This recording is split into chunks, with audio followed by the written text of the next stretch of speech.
Welcome back to the deep dive. Looking at the calendar, we're firmly in that zone where reality starts to set in. The gyms are emptying out a bit. Oh, yeah.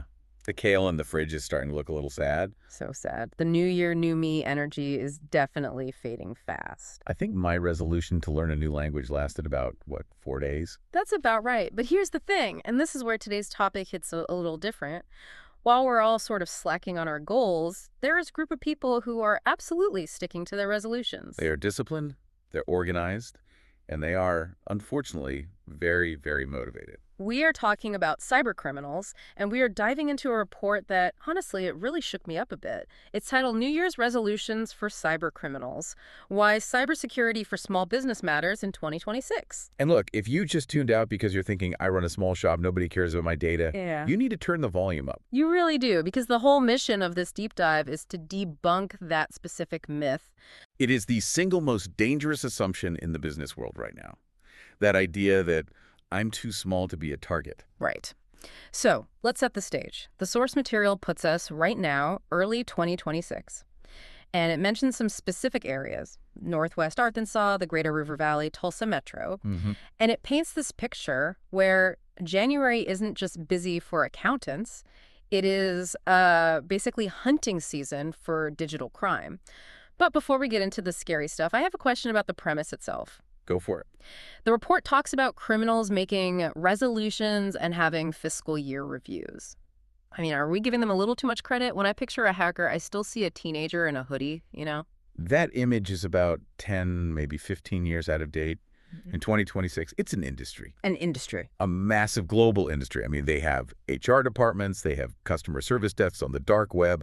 They absolutely review their profit margins from 2025. They look at what security measures stop them, and then they pivot. So it's not personal malice, it's just the business strategy. It is strictly business. They're looking for ROI, return on investment.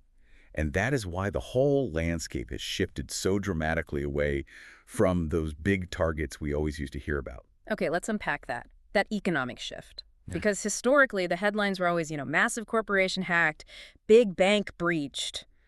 The whales. Why stop hunting whales? Wow, they have a lot more blubber, but whales also have teeth now, or at least very thick skin. So it's just harder. It's so much harder. If you're a criminal syndicate trying to breach a Fortune 500 company today, you're walking into a war zone.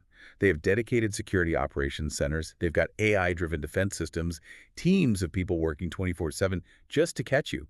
It's high effort, high risk. Juice isn't worth the squeeze. Not anymore. And then they look over at the small business sector, the architectural firms, the dental practices, the local supply chain companies. The path of least resistance. Think of it this way. You could try to rob the Federal Reserve, which has lasers and guards, and a very high probability of failure.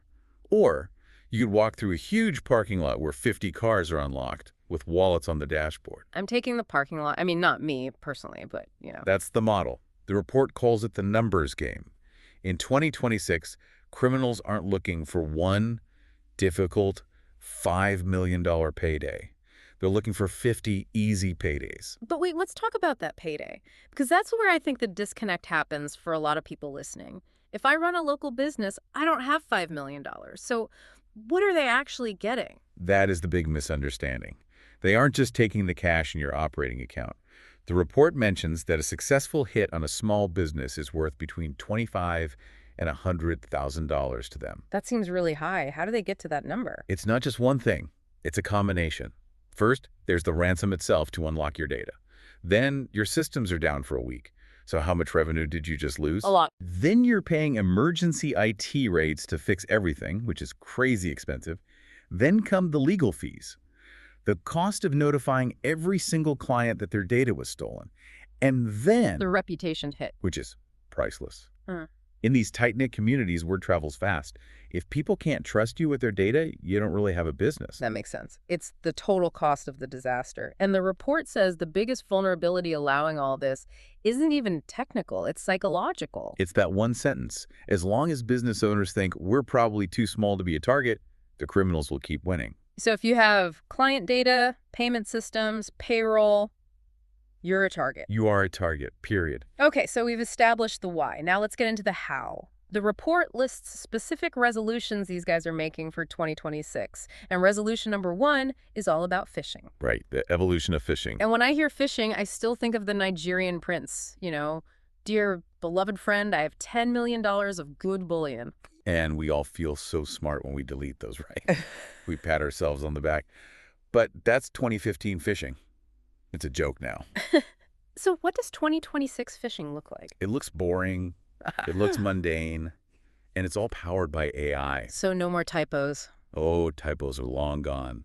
But it's so much deeper than that. The AI doesn't just write good English, it understands. Context. Exactly. It understands context. It can scrape your LinkedIn. See, you were at a conference in Vegas last week and draft an email that says, hey, great running into you at the expo. Here's that file we talked about. That is deeply creepy. And highly effective. Yeah. But the specific example the report gives is even more subtle. They call it the bounced invoice scam. I read this one, and I swear I probably would have clicked it. Can you read it out? Sure. So you get an email that just says, hi, name. I tried setting the updated invoice over earlier, but it bounced back. Can you confirm this is still the right email for accounting? Here's the revised version. See? That works on me because it's not threatening. It's helpful. My first thought is, oh, that's weird. Let me help them out. Precisely. It exploits your desire to be efficient. There's no panic. No, your account is hacked. Just a simple routine bit of administrative friction. You click the attachment to check it, and boom, malware is installed. And the scale of this must be massive with AI. A human scammer might write 10 of those emails an hour. An AI system in 2026 can generate 10,000 in a minute. They just need one person on a Tuesday morning who hasn't had their coffee yet to click that link. So how on earth do you fight an army of robots that write perfect emails? Well, you have to change the culture. The report suggests two things. One is technical, get good email security tools. But the bigger one is human. You have to start rewarding skepticism. Reward it. But usually asking, did you really send this? Feels like you're slowing things down. That mindset has to die. If an employee pauses, walks over, and asks, hey, did you just email me this invoice? They shouldn't get an eye roll. They should be celebrated. In 2026, slowing down is a security feature. Slowing down is a security feature. I like that. Okay, resolution number 2. If AI-written emails weren't enough, now we have to deal with deep fakes. This is where it gets really scary, especially in those local communities we mentioned. Business there is built on relationships. You know your vendors, you know their voices, you trust them. And that trust is what they're weaponizing. Exactly. We're seeing a huge rise in audio deepfakes. The scenario is terrifyingly simple. Your bookkeeper gets a call. It sounds exactly like you. Not kind of like you, perfectly like you. Same cadence, same ums and ahs. Because they trained an AI on my podcast episodes or something. Or social media videos, a speech you gave. It only takes a few seconds of audio to clone a voice now. Yeah. So the fake you calls and says, hey, I'm stuck in a meeting. I need you to wire a deposit for this deal right now or we lose it. I'll explain later. And because it sounds like me and there's urgency, they do it. And just like that, $50,000 is gone. That's a nightmare. So if I can't trust my own ears, what do I trust? Do we need a secret code word? I mean, code words are okay, but the report pushes for something. It calls the callback rule. It's super low tech, but it works. How does that work? It's simple. If you get a request for money or sensitive data, even if it's your boss, even if it's your mom, you hang up. Just hang up. That feels so rude. It feels rude, but it's necessary. Then you call them back on the number you already have saved for them, not the number that just called you. If it was really them, they'll understand. If it was a deep fake, you just save the company. Fair point. The report also ties this into MFA, multi-factor authentication. We hear that acronym all the time. Why is it so important? Let me try an analogy. Your password is like the key to your house. If I steal your key, I can walk right in. Okay, makes sense. MFA is like a deadbolt that can only be unlocked from the inside. Even if I steal your key, I stick it in the lock and nothing. I'm stuck on the porch. I don't have that second factor, that code from your phone. So even if I fall for the phishing email and they get my password, the MFA still stops them. In most cases, yes. It stops the attack dead. It is the single most effective barrier you can put up. All right, deadbolt's locked. Let's talk about timing. Resolution 3 is about a seasonal trap, exploiting January chaos. Why is the calendar a weapon? Criminals love chaos. Yeah. And just think about a small business in January. What is going on? Everything. Closing the books from last year, tax prep, people are on vacation, new budgets are starting. And new hires. The new year, new job crowd. The report says new employees are a huge vulnerability window. Because they don't know the company protocols yet. Exactly. And psychologically, they are desperate to please. They want to be helpful. They are very unlikely to question authority. So if they get an email from the CEO asking for a file, they're not going to push back. Yeah. They're going to send it immediately to show how efficient they are. And the really nasty scam mentioned here is the W-2 theft. This one is just awful.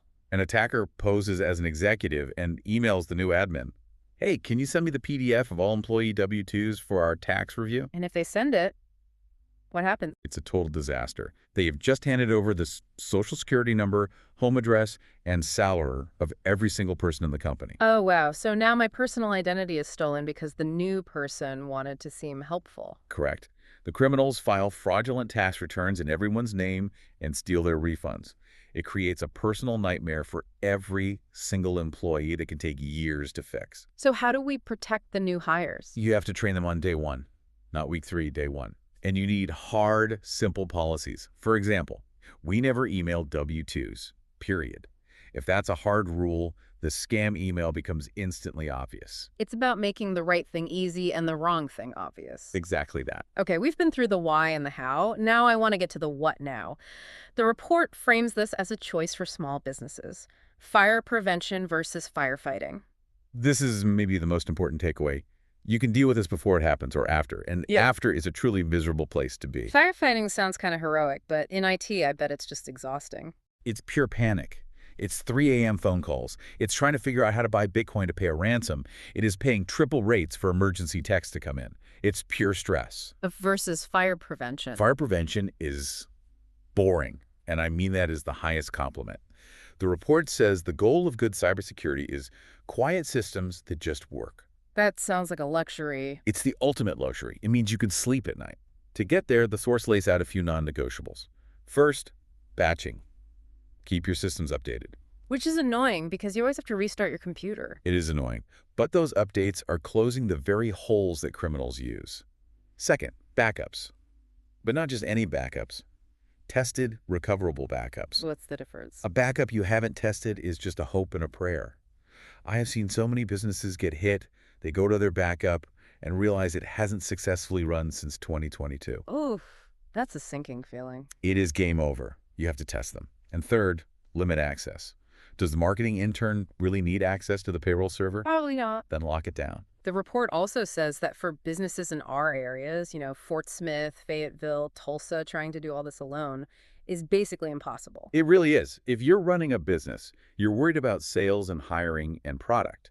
You can't also be an expert on AI phishing and deepfake audio. You just can't. So you need to find a partner. An IT partner, specifically a managed service provider. The whole argument in the report is that you need 24/7 monitoring. You need someone whose only job it is to watch the wall. It's the difference between buying a fire extinguisher and hiring a fire marshal. That is a great analogy. Eh. The marshal stops the fire from ever starting. They find the oily rags in the corner and get rid of them. That's what a partner does. They find the vulnerabilities before the criminals do. So let's wrap this up. We started with New Year's resolutions. The bad guys have theirs. They plan to be ruthless, efficient, and very profitable in 2026. And they're counting on you being distracted. They're counting on you being too busy to set up MFA or train your new people. So our resolution has to be to disappoint them. Yes. Be the most disappointing target they find all year. I love that. Be boring. Be difficult. The report makes this great point about invisibility. Can you explain that? It's the idea that criminals are, at the end of the day, opportunistic. If they scan your network and see that you have MFA, that your servers are patched, that you have a trained staff, they don't fight you. They just move on. They go to the neighbor. Sadly, yes. They go to the business next door that didn't take the time. By being strong, you effectively become invisible. That is a powerful final thought.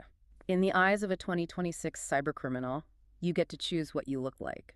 A fortress or an unlocked car in the parking lot. The choice is entirely yours. Well, I know what I'm doing as soon as we finish this. Checking my backups and probably annoying my staff by asking them to verify some emails. Sound like a perfect afternoon. Huge thanks to the report, New Year's resolutions for cybercriminals, for the wake-up call. It's scary stuff, but I'd rather know what's coming. Awareness is half the battle. Thanks for listening to The Deep Dive. Here's to a safe, secure, and incredibly boring 2026 for all of our IT systems. We'll catch you next time.